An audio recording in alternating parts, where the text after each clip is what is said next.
Hi hello welcome back to cooks kitchen recipes. ಇವತ್ತು ನಾನು special ಆಗಿ ಒಂದು ವೆಜಿಟೇಬಲ್ ಬಿರಿಯಾನಿ ರೆಸಿಪಿನ ಮಾಡ್ತಾ ಇದ್ದೀನಿ. ಇದು ನಮಗೆ ಕ್ವಿಕ್ ಆಗಿ ಫಟಾಫಟ್ ಅಂತ ಹೇಳಿ ಮಾಡುವಂತಹ ರೆಸಿಪಿ ಇದು. ಸೊ ಬನ್ನಿ ತಡ ಮಾಡೋದು ಬೇಡ, ಈ ರೆಸಿಪಿನ ಹೇಗೆ ಮಾಡೋದು ಅಂತ ಹೇಳಿ ನೋಡ್ಕೊಂಬರೋಣ. ಅದಕ್ಕೂ ಮುಂಚೆ ನನ್ನ ರೆಸಿಪೀಸ್ ಎಲ್ಲ ನಿಮಗೆ ಇಷ್ಟ ಆದರೆ ಪ್ಲೀಸ್ ನನ್ನ ವಿಡಿಯೋಗೊಂದು ಲೈಕ್ನ ಮಾಡಿ ಹಾಗೂ ನನ್ನ ಚಾನಲನ್ನು ಸಬ್ಸ್ಕ್ರೈಬ್ ಮಾಡ್ಕೊಳ್ಳಿ. ಇವಾಗ ನಾನಿಲ್ಲಿ ಒಂದು ತವದ ಮೇಲೆ ಇವಾಗ ಬೆಣ್ಣೆನ ಹಾಕ್ತಾ ಇದ್ದೀನಿ. ಬೆಣ್ಣೆ ಚೆನ್ನಾಗಿ ಇವಾಗ ನಮಗೆ ಕರಗಿ ಸಿಗಬೇಕು. ಅಷ್ಟೇ ತನಕ ಗ್ಯಾಸನ್ನು ಲೋ ಫ್ಲೇಮಲ್ಲಿ ಇಟ್ಕೊಳ್ಳಿ, ಹೈ ಫ್ಲೇಮಲ್ಲಿ ಇಟ್ಕೋಬೇಡಿ. ನಂತರ ಬೆಣ್ಣೆ ಕರಗಿದ ನಂತರ ಇವಾಗ ಇದಕ್ಕೆ ನಾನು ಪನ್ನೀರ್ನ ಹಾಕ್ತಾ ಇದ್ದೀನಿ. ಸೊ ನೋಡಿದ್ರಲ್ಲ, ಈ ರೀತಿ ಪನ್ನೀರ್ ಹಾಕಿ ಇದು ಜಾಸ್ತಿ ಹೊತ್ತು ಫ್ರೈ ಏನೂ ಆಗಬೇಕಂತ ಇಲ್ಲ. ಎರಡು ಬದಿ ಇದೆಯಲ್ಲ ನಮಗೆ ಕಂಪ್ಲೀಟಾಗಿ ಸ್ವಲ್ಪ ಬ್ರೌನ್ ಕಲರ್ ಬರುವವರೆಗೆ ನಮಗೆ ಫ್ರೈ ಮಾಡ್ಕೋಬೇಕು. ಈ ಪನ್ನೀರ್ನ ತುಂಬಾ ಚೆನ್ನಾಗಿರ್ತದೆ. ಎಣ್ಣೆಯಲ್ಲಿ ಇದನ್ನು ಫ್ರೈ ಮಾಡ್ಕೋಬೇಡಿ. ಈ ಥರ ಬಟರ್ ಹಾಕಿ ಬೆಣ್ಣೆ ಇದೆಯಲ್ಲ ಇದನ್ನು ಹಾಕಿನೇ ಈ ಥರ ಫ್ರೈ ಮಾಡಿದರೆ ತುಂಬಾ ಚೆನ್ನಾಗಿರ್ತದೆ. ಸೊ ನೋಡಿ, ಈ ಥರ ಸ್ವಲ್ಪ ಕಲರ್ ಎಲ್ಲ ಚೇಂಜ್ ಆಗಬೇಕು. ಒಂದು ಬದಿ ಕಲರ್ ಚೇಂಜ್ ಆದ ನಂತರ ಮತ್ತೊಂದು ಬದಿ ಗುಚ್ಚಿ ಹಾಕಿ ನಾವು ಇದನ್ನು ಫ್ರೈ ಮಾಡ್ಕೋಬೇಕು.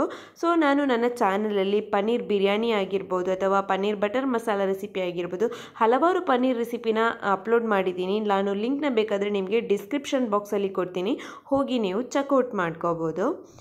ಅಥವಾ ನಿಮಗೆ ನನ್ನ ಚಾನಲಲ್ಲಿ ಯಾವುದಾದ್ರೂ ರೆಸಿಪೀಸ್ ಬೇಕಾದರೆ ಕುಕ್ಸ್ ಕಿಚನ್ ಪನ್ನೀರ್ ರೆಸಿಪಿ ಅಂತ ಹೇಳಿ ಸರ್ಚ್ ಮಾಡಿದರೂ ಕೂಡ ನಿಮಗೆ ಸಿಗ್ತದೆ. ಸೊ ಇವಾಗ ನೋಡಿದ್ರಲ್ಲ, ಎರಡು ಬದಿ ಕೂಡ ಚೆನ್ನಾಗಿ ಬ್ರೌನ್ ಕಲರ್ ತನಕ ಫ್ರೈ ಆಗಿದೆ. ಇವಾಗ ಇದನ್ನು ತೆಗೆದು ಪಕ್ಕಕ್ಕೆ ಇಟ್ಕೊಳ್ಳೋಣ. ನಂತರ ಇವಾಗ ಇಲ್ಲಿ ನಾನು ಒಂದು ಪ್ಯಾನಲ್ಲಿ ಸ್ವಲ್ಪ ಎಣ್ಣೆ ಹಾಗೂ ಮತ್ತು ಸ್ವಲ್ಪ ತುಪ್ಪವನ್ನು ಹಾಕ್ತಾ ಇದ್ದೀನಿ. ನಂತರ ಇದಕ್ಕೆ ನಾನು 2 ಈರುಳ್ಳಿನ ಕಟ್ ಮಾಡಿ ಹಾಕಿದ್ದೀನಿ. ಸೊ ಇದು ಚೆನ್ನಾಗಿ ನಮಗೆ ಇವಾಗ ಕುಕ್ಕಾಗಿ ಸಿಗಬೇಕು. ಅದು ಎಲ್ಲರಿಗೂ ಗೊತ್ತಿರುವಂಥದ್ದೇ, ಈರುಳ್ಳಿ ಚೆನ್ನಾಗಿ ಮೆಲ್ಟಾಗಿ ಕುಕ್ಕಾದರೆ ನಮಗೆ ಚೆನ್ನಾಗಿ ಬರ್ತದೆ ಬಿರಿಯಾನಿ. ಇವಾಗ ನಾನು ಸ್ವಲ್ಪ ಹೊತ್ತಲ್ಲಿ ಇದಕ್ಕೆ 2 ದೊಡ್ಡ ಸೈಜ್ ಟೊಮೆಟೊವನ್ನು ಹಾಕ್ತಾ ಇದ್ದೀನಿ. ನಂತರ ಕಾಯಿ ಮೆಣಸು ಇದೆಯಲ್ಲ ಅದನ್ನು ಇಡಿಯಾಗಿ ಕಟ್ ಮಾಡದೆ ಈ ಥರ ಹಾಕ್ತಾ ಇದ್ದೀನಿ. ನಂತರ ಇದಕ್ಕೆ ಸ್ವಲ್ಪ ಶುಂಠಿಯನ್ನು ಕೂಡ ಹಾಕಿದ್ದೀನಿ. ಇವಾಗ ಇದನ್ನು ಚೆನ್ನಾಗಿ ನಾವು ಈ ರೀತಿ ನೋಡಿ, ಚೆನ್ನಾಗಿ ಇದು ಮಸಾಲ ನಮಗೆ ಆಗಬೇಕಂದ್ರೆ ನಮಗೆ ಈರುಳ್ಳಿ ಮತ್ತು ಟೊಮೆಟೊ ಇದೆಯಲ್ಲ ಚೆನ್ನಾಗಿ ಕುಕ್ ಆಗಬೇಕು. ಅದಕ್ಕೋಸ್ಕರ ನಾನು ಲಿಡ್ನ ಕ್ಲೋಸ್ ಮಾಡಿ ಒಂದು 5 ನಿಮಿಷ ಕುಕ್ ಮಾಡಿದ್ದೀನಿ. 5 ನಿಮಿಷದ ನಂತರ ನೋಡಿ ಯಾವ ಥರ ನೋಡಿ ಟೊಮೆಟೊ ಎಲ್ಲ ಇದೆಯಲ್ಲ ಚೆನ್ನಾಗಿ ಕುಕ್ಕಾಗಿ ಸಿಕ್ಕಿದೆ. ಅಷ್ಟರಲ್ಲಿ ಇವಾಗ ಇದಕ್ಕೆ ನಾನು ಸ್ವಲ್ಪ 1 ಚಮಚ ಆಗುವಷ್ಟು ಸೋಂಕಾಳು, ಅನಂತರ ಜೀರಿಗೆ, ಕೆತ್ತೆ, ಲವಂಗ, ನಂತರ ಬಿರಿಯಾನಿ ಎಲೆ ಇದೆಯಲ್ಲ ಇದನ್ನು ಹಾಕಿ ಚೆನ್ನಾಗಿ ಈ ಥರ ಮಿಕ್ಸ್ ಮಾಡ್ಕೋಬೇಕು. ನೋಡಿ ಚೆನ್ನಾಗಿ ಇದು ಕುಕ್ ಆಗಬೇಕು. ನಮಗೆ ಇವಾಗಲೇ ನಮಗೆ ಸ್ಪೈಸಸ್ ಹಾಕಿದ ನಂತರ ಒಂದು ಒಳ್ಳೆ ಸ್ಮೆಲ್ ನಮಗೆ ಪರಿಮಳ ಬರಲಿಕ್ಕೆ ಸ್ಟಾರ್ಟ್ ಆಗ್ತದೆ. ಇವಾಗ ಇದಕ್ಕೆ ನಾನು ಸ್ವಲ್ಪ ಅರಿಶಿನ ಹುಡಿ, ಕೊತ್ತಂಬರಿ ಹುಡಿ, ಅನಂತರ ಸ್ವಲ್ಪ ಗರಂ ಮಸಾಲವನ್ನು ಆ್ಯಡ್ ಮಾಡಿದ್ದೀನಿ. ನಾನಿಲ್ಲಿ ಮನೆಯಲ್ಲೇ ತಯಾರಿಸಿದ ಗರಂ ಮಸಾಲ ಹುಡಿ ಹಾಕೋದ್ರಿಂದ ಯಾವುದೇ ಬಿರಿಯಾನಿ ಮಸಾಲ ಎಕ್ಸ್ಟ್ರಾ ಪೌಡರ್ಸ್ ಏನೂ ಹಾಕಲ್ಲ. ಸೊ ಇದರಿಂದ ಒಂದು ಒಳ್ಳೆ ಫ್ಲೇವರ್ ನಮಗೆ ಸಿಗ್ತದೆ. ಇದರ ರೆಸಿಪಿ ನಾನು ಆಲ್ರೆಡಿ ಹಾಕಿದ್ದೀನಿ ನನ್ನ ಚಾನಲಲ್ಲಿ. ಇದ್ರ ಕೂಡ ಲಿಂಕ್ನ ನಾನು ಡಿಸ್ಕ್ರಿಪ್ಷನ್ ಬಾಕ್ಸಲ್ಲಿ ಕೊಡ್ತೀನಿ, ಹೋಗಿ ನೀವು ಚೆಕ್ಔಟ್ ಮಾಡ್ಕೋಬೋದು. ಇವಾಗ ಚೆನ್ನಾಗಿ ಇದರ ಹಸಿ ವಾಸನೆ ಎಲ್ಲ ಹೋಗುವವರೆಗೆ ಚೆನ್ನಾಗಿ ನಾವು ಈ ಮಸಾಲ ಪೌಡರ್ಸ್ನ ಈ ಥರ ಫ್ರೈ ಮಾಡ್ಕೋಬೇಕು.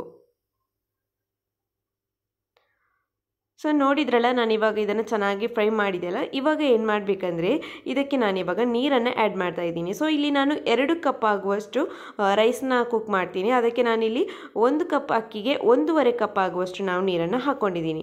ನಂತರ ಇವಾಗ ಇದಕ್ಕೆ ನಾನು ರುಚಿಗೆ ತಕ್ಕಷ್ಟು ಉಪ್ಪು, ಅನಂತರ ಒಂದು ಇಡೀ ಬೆಳ್ಳುಳ್ಳಿಯನ್ನು ಈ ಥರ ಹಾಕ್ಕೋಬೇಕು. ಸಿಪ್ಪೆಯೆಲ್ಲ ತೆಗೆದು ತೊಳೆದು ಕ್ಲೀನ್ ಮಾಡಿ ಹಾಕ್ಕೊಳ್ಳಿ.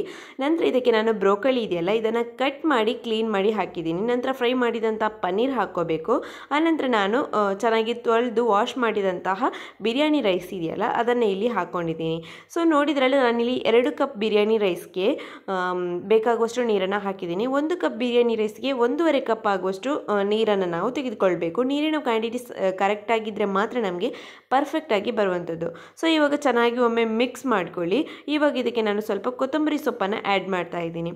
ಸೊ ಬೆಳ್ಳುಳ್ಳಿನ ಅದೇ ಥರ ಇಡಿಯಾಗಿ ಹಾಕಿ ಎಸಳು ತೆಗೆಯದೆ ಚೆನ್ನಾಗಿ ಆ ಥರ ಹಾಕಿದೆ ತುಂಬಾ ಒಳ್ಳೆ ಫ್ಲೇವರ್ ಸಿಗ್ತದೆ. ಇವಾಗ ಒಂದು 10 ರಿಂದ 15 ನಿಮಿಷ ಇದನ್ನು ಕುಕ್ ಮಾಡ್ಕೋಬೇಕು ಲೋ ಫ್ಲೇಮಲ್ಲೇ ಇಟ್ಟು. ಸೊ ನೋಡಿ, ಇವಾಗ ಒಂದು 15 ನಿಮಿಷದ ನಂತರ ಚೆನ್ನಾಗಿ ಕುಕ್ಕಾಗಿ ಸಿಕ್ಕಿದೆ. ಯಾವ ಥರ ಬಿಡಿಯಾಗಿ ನಮಗೆ ಸಿಕ್ಕಿದೆ ನೋಡಿ. ನಾವು ತೆಗೆಯುವ ನೀರಿನ ಕ್ವಾಂಟಿಟಿ ಇದೆಯಲ್ಲ ಅದು ನಮಗೆ ಪರ್ಫೆಕ್ಟ್ ಆಗಿದ್ದರೆ ನಮಗೆ ಬಿರಿಯಾನಿ ಪರ್ಫೆಕ್ಟಾಗಿ ಬರ್ತದೆ. ಸೊ ನೋಡಿದ್ರಲ್ಲ, ಒಂದು ಘಮ ಪರಿಮಳ ಬರುವಂತಹ ಬಿರಿಯಾನಿ ಈ ಥರ ವೆರೈಟಿಯಾಗಿ ಮಾಡಿದರೆ ಎಲ್ಲರೂ ಇಷ್ಟಪಟ್ಟು ತಿಂತಾರೆ. ಸೊ ಖಂಡಿತವಾಗ್ಲೂ ನೀವು ಟ್ರೈ ಮಾಡಿ ನೋಡಿ. ನಂತರ ಹೇಗಿತ್ತಂತ ಹೇಳಿ ನಿಮ್ಮ ಅಭಿಪ್ರಾಯವನ್ನು ಕೂಡ ನನಗೆ ಕಮೆಂಟ್ ಬಾಕ್ಸಲ್ಲಿ ತಿಳಿಸಿ. ಹಾಗೂ ನನ್ನ ವಿಡಿಯೋ ಇಷ್ಟ ಆದಲ್ಲಿ ಪ್ಲೀಸ್ ನನ್ನ ವಿಡಿಯೋಗೊಂದು ಲೈಕ್ನ ಮಾಡಿ. ಹಾಗೂ ನನ್ನ ಚಾನಲನ್ನು ಇನ್ನೂ ನೀವು ಸಬ್ಸ್ಕ್ರೈಬ್ ಮಾಡದೆ ನೋಡ್ತಿರೋ ಆದರೆ ಸಬ್ಸ್ಕ್ರೈಬ್ ಮಾಡ್ಕೊಳ್ಳಿ.